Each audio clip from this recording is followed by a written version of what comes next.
Hello and welcome to Industry Spotlight with Creative First. Our guest today is Varun Grover, lyricist, director, screenwriter, stand up comedian, and actor. Known for his deep, meaningful lyrics in Hindi films and his witty and frank, sarcastic stand up comedy, Varun is an epitome of versatility.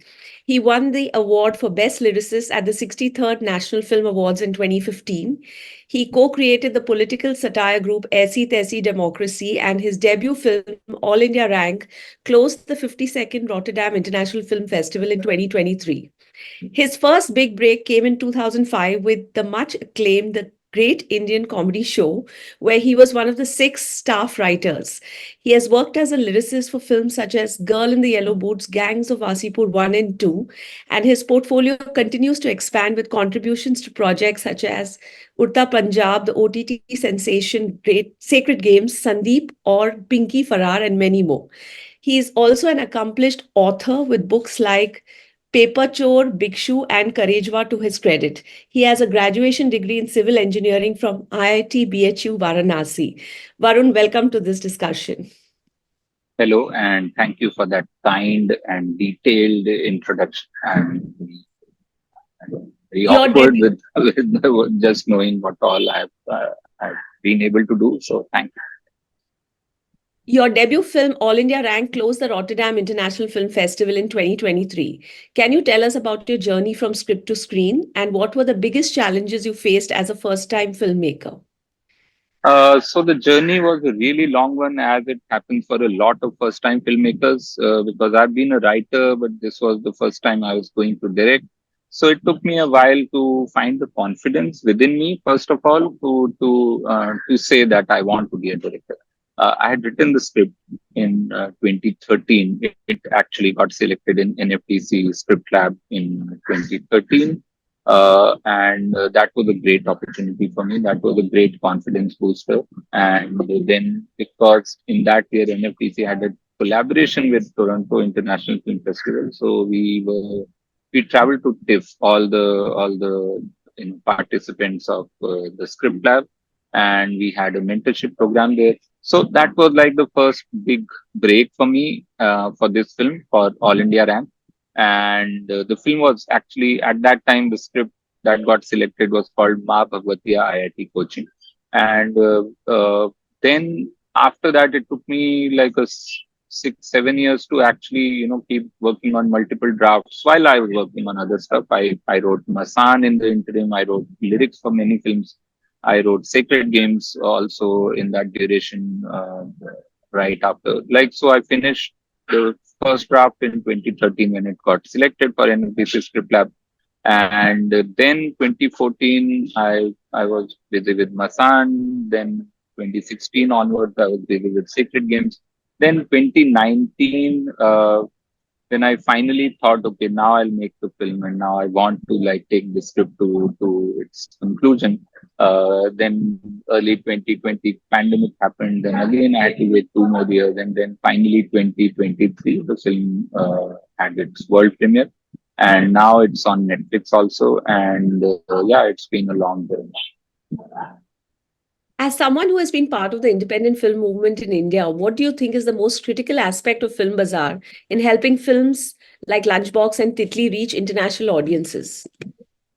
So Film Bazaar was a fantastic experience for me because it was first time actually, and we were lucky because my film was actually, it was a script which was selected in NFTC Script Lab, and because we were part of the Script Lab, we were given an entry into Film Bazaar, and we attended the co-production market, and it was really a learning experience, first of all, for me to see that there are people from all over the world who come to the Film Bazaar and looking for scripts, and they're not Indians. A lot of them, people who came, but they're interested in stories we are telling. And Film Bazaar for me was a learning experience in terms of the kind of cinema that is that is getting made around the world, new independent cinema. And the second learning was, or the second, whatever I would say, positive impact was the confidence it gave me. as a filmmaker because I had just written a script. Okay, I was not a director at that time. I was just a script writer. In fact, at that time, even Masan had not come. So I was just completely new, raw. That was my first script in a way. And the confidence it gave me that I'm in a room where there are buyers and there are producers, there are directors, creators from around the world in that room, and I'm part of that room, and we can do something together. Just the possibility of people coming and asking me what your script is about and what do you want to do with it. So it kind of opened up a lot of avenues, but more than that, it opened up windows in my mind that the world is, out there and I can just go ahead and whatever, catch it. How important do you think a platform like Film Bazaar is for the growth of regional and indie cinema in India? So I think it is very, very important, especially because indie cinema around the world, not just in India, is a very difficult thing to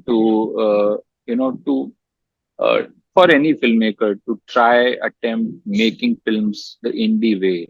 Indie cinema, especially in India, I would say, because one, we have so many languages, so many stories to tell, and that means so many filmmakers who are trying to find a way to make their films.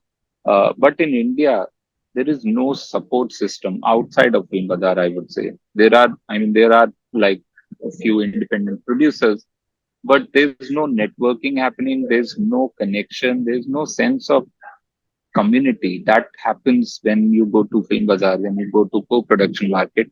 You get a sense of community. You root for each other's films. Like so, for example, All India Rank, which was at NFDC Script Lab, and then it was at the Work in Progress Lab also uh, 2 years ago when it was in the edit. And then there were 10 other films in the co-production in the Work in Progress Lab, and a lot of them have released in the last 2 years, and we are rooting for all of us. We are, every film which gets a release, okay, someone posts, okay, my film is going to this film festival or my film is picked up by Netflix. We all cheer for each other. That is one WhatsApp group we still have from the Work in Progress Lab, and we are still in touch, and we are still trying to, in whatever way, promote each other, help each other. So that sense of community, I think, is very important, and that is something which I would say is the biggest plus point of Film Bazaar. Having worked in both mainstream and independent spaces, what advice would you give young filmmakers and writers who are trying to navigate the evolving landscape of Indian cinema? I would say the biggest thing we need to understand is to have confidence in your own voice, in your own stories. We all have so many original stories in India. We all have so many experiences which are unique to our lives, our existence, our culture in India.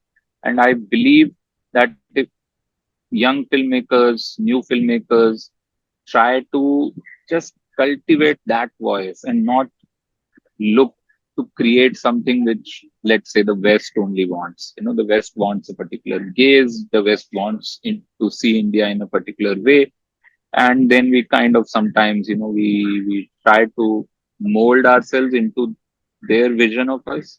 And that, I think, I've seen in a lot of young filmmakers where I feel, I mean, we have our own stories, so why not tell them? That is one. And second is, I would want to see more young writers uh, who have who have spent time reading. I meet so many writers who want to be writers, and when I ask them, what have you read and what kind of books you read, and a lot of them just don't have, can't even tell me 5 books they like.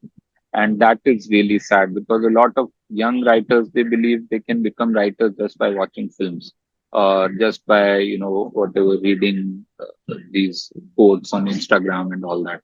So I believe that is something which I wish changes. More people deeply interested in reading. I mean, reading should be your first passion if you want to be a writer, and that is something which I hope more people. What projects are you working on currently? Can you tell us more about your future plans, whether in writing, filmmaking, or stand up? Okay. So because I do multiple things, so I am always up to something. So one thing I'm right now doing is there are two films which are about to release. One is called The Fable by Ram Reddy, and I've done the Hindi dialogue for that. And then there is a film called Superboys of Malegaon. I've written the film screenplay. It recently premiered at Toronto International Film Festival, and now it's going to release in India in early 2025. These are the two films. Apart from that, I'm doing my stand-up special called Nothing Makes Sense. So I'm hopefully, I'm doing one India tour in January, and then hopefully in February I'll record it, and by March, April I'll put it online. So yeah, that's what is Thank you so much for sharing your insights, Varun. I'm sure you're going to be at Film Bazaar, so I'm sure it'll be great this year. Yep. Thank you, and best of luck to all. Thank you.